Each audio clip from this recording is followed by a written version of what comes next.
Hi YouTube, it's me, Jana, doing a video. As you can tell from the name of the video, it is Baby Daddy, question mark, exclamation point.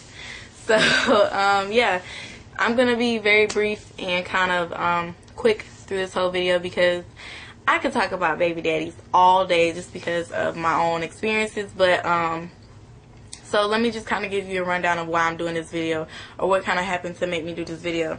I was on YouTube and kind of going through things, and you know, once you click on one person's video, then you watch their video, and then on the sidebar it has like all these different videos that are matching that video or have the same kind of searches or whatever, or keywords. So I'm watching so many different videos, and I'm clicking and searching and clicking and going, and then watching someone else's and clicking on theirs, and you know, you get kind of caught up in the whole YouTube thing, and you could literally be on there for hours. So yeah, that is kind of what happened. So I spent like maybe 2 hours on YouTube kind of just searching and looking. So yeah, I saw a couple videos about baby daddies. I don't know how it came up. I think another keyword was in there that I was looking at the time, so I don't know, but I caught these videos of baby daddies, and there was one girl that I actually just subscribed to, and she was talking about basically the whole fantasy that you have when you're a teen parent or a teen mom, or you're becoming a teen mom, and you know, have expectations of the father and all these different things, especially when the father's a teen also. So I came across that video, and she was talking about how hard it was to just basically deal with some of the things because of what she was seeing on YouTube. And I can relate definitely, because I have seen so many different teen parents or teen mom channels and videos, and everything is just great, you know, everything is just wonderful. I'm just so happy, we're so happy, and everything is wonderful. It's just like you know, what you see on TV, it's great.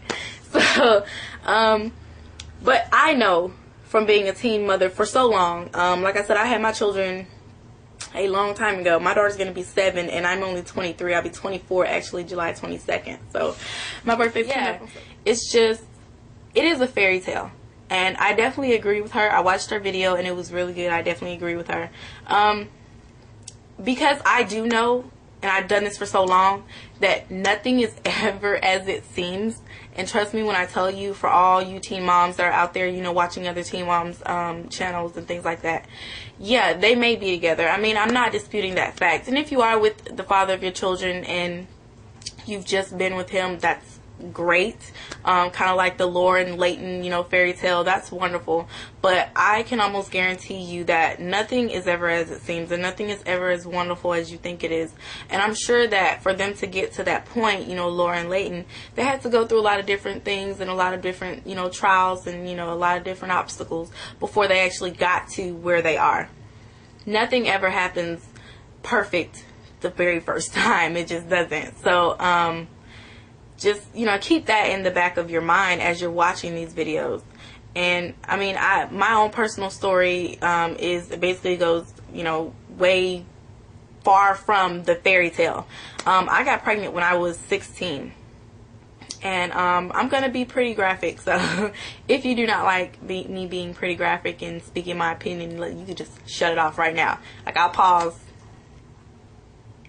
give you some time to go ahead and close out this box that you have open watching my video, or go to another video. I will pause, because what I'm about to say you may not like, and that's fine. But if you feel like you have to voice your opinion about it, so be it. But I can tell you, I really don't give a shit about what you think. So this is my personal experience and my opinion. So basically, I got pregnant when I was 16, and the father of my children, my first child, definitely, he was an asshole, and any thereafter. But my first child, I remember I went to Indianapolis. We were living in Louisiana, Ponchatoula, Louisiana. Ponchatoula in the house.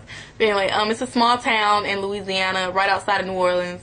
And basically, I got pregnant before I left to go to Indianapolis to do my freshman, or I think my sophomore year. I think, yeah, I don't know. But I left Louisiana to go do a year up in Indianapolis with my father. And I hadn't seen him in a long time. We didn't really spend much time together. He was there, but not always there. And him and my mom are, you know, they have their differences. I think they love each other, but they have their differences. That's really it. But yeah, so I went up there, spent time up there. I was up there for about maybe, close to a month, and I kept getting sick, nauseated. My school had stairs. I was always in a class on the second floor, which I hated. And I was going up the stairs, getting sick. I could barely come down without throwing up, and just, it was horrible. And I got to the point where I didn't want to go to school. So he was like, well, maybe you should go to the doctor and make sure it's not anything serious, and then we'll kind of go from there. So I went to the doctor with my aunt. And the woman comes in and she's like, hi, how you doing? They took some, urine and blood from me, just, to cover the basics. They always do that. So I'm thinking nothing of it. I'm sitting there with my aunt in the room, and the woman comes in and she's like, well, I have something to tell you. And I'm like, okay, yeah, shoot. Tell me what is it? Am I sick? Like I have a flu, a bird flu, something? Tell me, whatever. I'm ready for whatever. But I was not ready for what she was about to say. She was like, oh, well, congratulations, you're pregnant.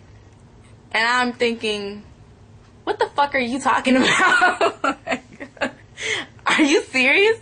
And she's like, yeah, and here's some baby stuff. And she hands me these little pamphlets, about what to do and what to eat. And I'm like, no, that's no.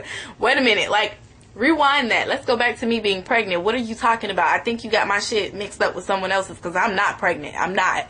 And she was like, you are, very much so. And so it was just like, it was devastating to me. I was devastated. I can laugh about it now, but at the time I thought about suicide. I thought about killing myself. I thought about throwing, as I was actually coming out of the room, the hospital room, Indianapolis, I cannot remember the name of the hospital I was in, but the one I was in had like 15 floors, it was huge. And, I remember I was like, telling my aunt, let's take the stairs. The elevator was taking too long.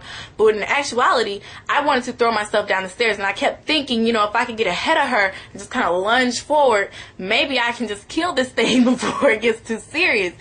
I mean, I couldn't fathom having a child at 16. And it was beyond me how it happened. I'm thinking and retracing my steps, like, how could this happen? How in the hell? Like, are you serious? So, long story short, I get, home, I get to a cell phone, a phone, any kind of phone, and I call, the baby's father, and I'm like, this is going on, like, this is what's happening. And he's like, well, you just left, and how did this happen? I'm like, dude, you realize that we did do something before I left, so, I mean, we're gonna have to come up with something. And, of course, he's like, well, I'm so happy, I'm so glad. When I tell you the way he was the day that I told him, his reaction, his emotions are completely different from how he is today.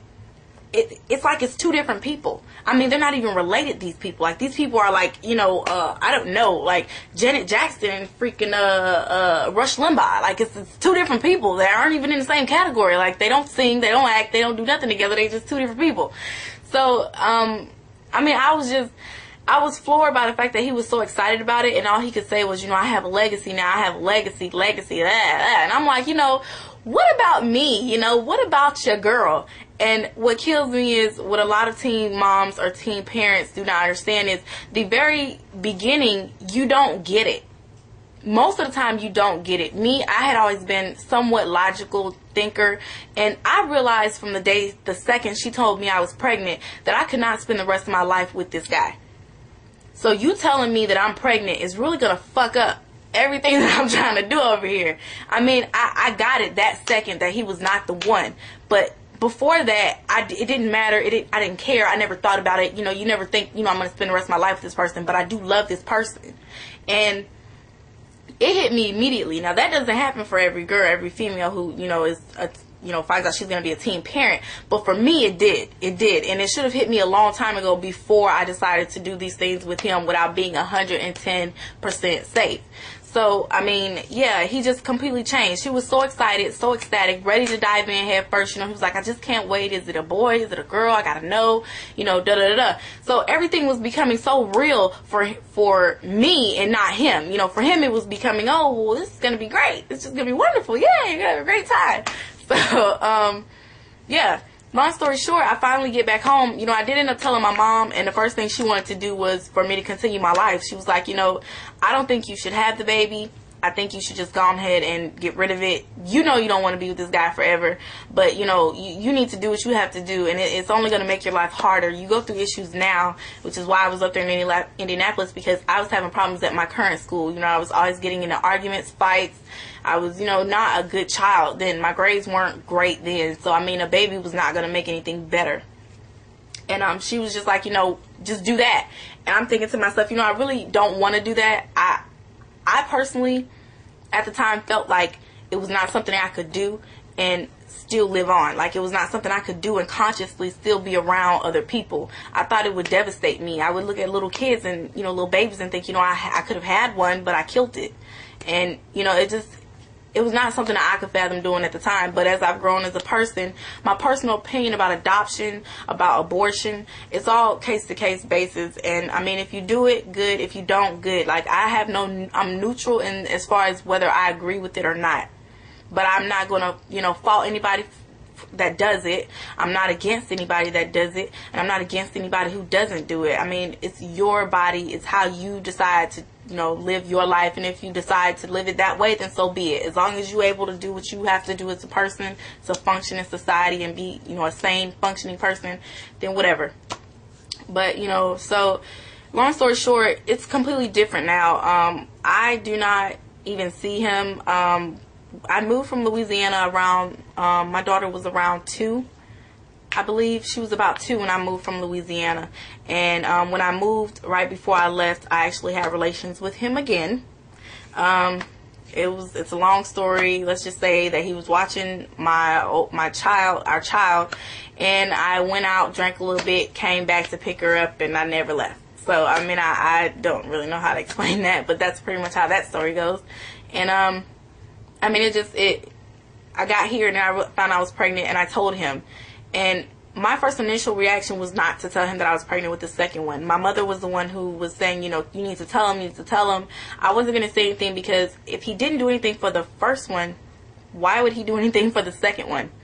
When I moved here, and we had our child together, I explained to him that if you cannot step it up and help me, there's no way I can stay here and still function here in, you know, Louisiana.